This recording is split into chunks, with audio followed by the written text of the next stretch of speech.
पांडोखर धाम में 23 अप्रैल से 8 मई 2024 तक पांडोखर धाम महोत्सव आयोजित होने जा रहा है।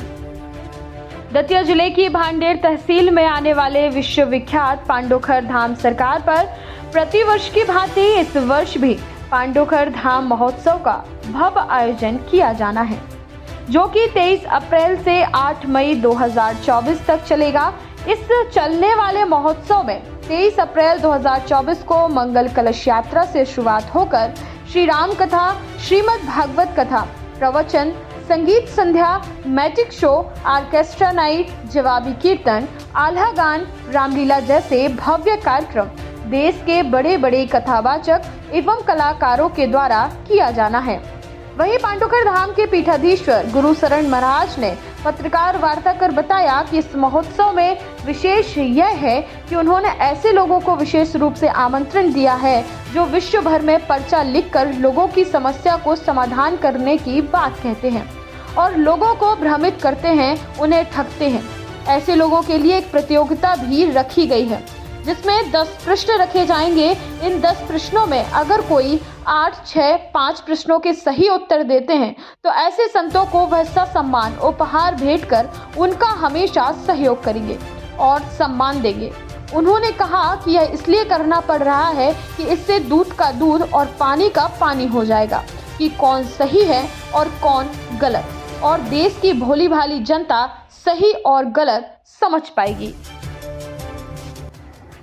कोई विद्या है तो मैं उसको नमन करता हूँ, लेकिन पराशक्ति किसी को, संतों को, राष्ट्र के राष्ट्र नेताओं को, राज शक्ति को कोई भी पराशक्ति नीचा नहीं दिखाती। यदि किसी के पास कोई शक्ति है तो करप्शन पर जानकारी देकर खुफिया एजेंसी को बतावे, तो जिससे राष्ट्र का करप्शन रुके। आजकल जगह जगह पर्चे बनाए जा रहे हैं, जगह जगह होड़ बन रही है, पर्चा बन रहे हैं, मुझे इससे कोई दिक्कत नहीं है। हम कहना चाहते हैं यदि आपके पास कोई शक्ति है, कोई विद्या है तो कोई टेंशन नहीं। हमें बाहर के लोगों से कोई डर नहीं है, क्योंकि आदि अनादि काल से दैत्य और देवताओं का युद्ध महासंग्राम छिड़ा रहा, परंतु आप कालनेमी रूप धारण कर, संत का रूप धारण कर और संतों में मिश्रण होकर संतों को नीचा दिखाने का कोई बात करता है तो मुझे कष्ट होता है।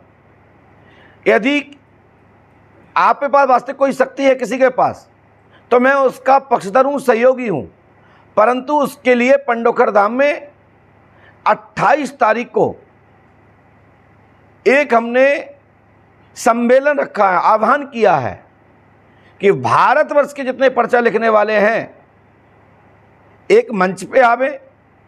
हम किसी को नीचा दिखाने का काम नहीं कर रहे हैं, हम बस इतना देखना चाहते हैं कि भारत में क्या आज भी कुछ शक्ति के, कुछ देवों के, देवताओं के आधीनस्थ कोई भक्त हैं तो उसका मान सम्मान होना चाहिए। ऐसे ही हमने उसमें 4 पुरस्कार रखे हैं सम्मानजनक। कोई बड़ा नहीं, कोई छोटा नहीं, एक मंच पे बैठेंगे, एक ही लाइन में बैठेंगे। ये नहीं कि कोई पांडोखर धाम में हो रहा तो हम ऊंचे बैठें, नहीं, एक साथ बैठेंगे, एक फर्श पे बैठेंगे। लेकिन फर्स्ट आने वाले को 8 क्वेश्चन सही बताना है, सेकंड आने वाले को 6 सही बताना है, थर्ड आने वाले को 5 सही बताना है, और फोर्थ आने वाले तो कोई फोर्थ तक होता नहीं है, फर्स्ट और सेकंड ही होता है। हमने फोर्थ भी रखा है। यदि 10 क्वेश्चन में से 3 भी सही बता देता है तो उसको भी पुरस्कार दिया जाएगा। मुकुट बांध करके, साल पुष्प माला पहनाकर उसको सम्मान किया जाएगा। आवश्यकता पड़ेगी जो पांडोखर धाम के पास, पीठ के पास जो भी कुछ है मैं उनको दे करके आगे बढ़ाऊंगा। आवश्यकता पड़ेगी कोई महापुरुष आता है तो उनसे आशीर्वाद लेकर हम अपने आप को भी आगे बढ़ाएंगे। इसलिए क्योंकि पूर्ण ज्ञानी कोई भी नहीं है, एक दूसरे की कड़ी से जुड़ के ही कड़ी बनती है और उस पर भी शोध चलता रहता है। तो हमारा इसमें किसी भी पर्चा लिखने वाले को नीचा दिखाना नहीं है और उनको साथ सम्मान यहाँ से उनको यहाँ उनका हमारे शिष्टमंडल की ओर से चरण स्पर्श किया जाएगा, चरण धुलाए जाएंगे, आरती कराई जाएगी, माला पहनाई जाएगी, पुष्प फूल दिया जाएगा। उनकी विदाई भी यथावत रूप से जो यथाशक्ति है वो ट्रस्ट की ओर से उनका मान सम्मान किया जाएगा।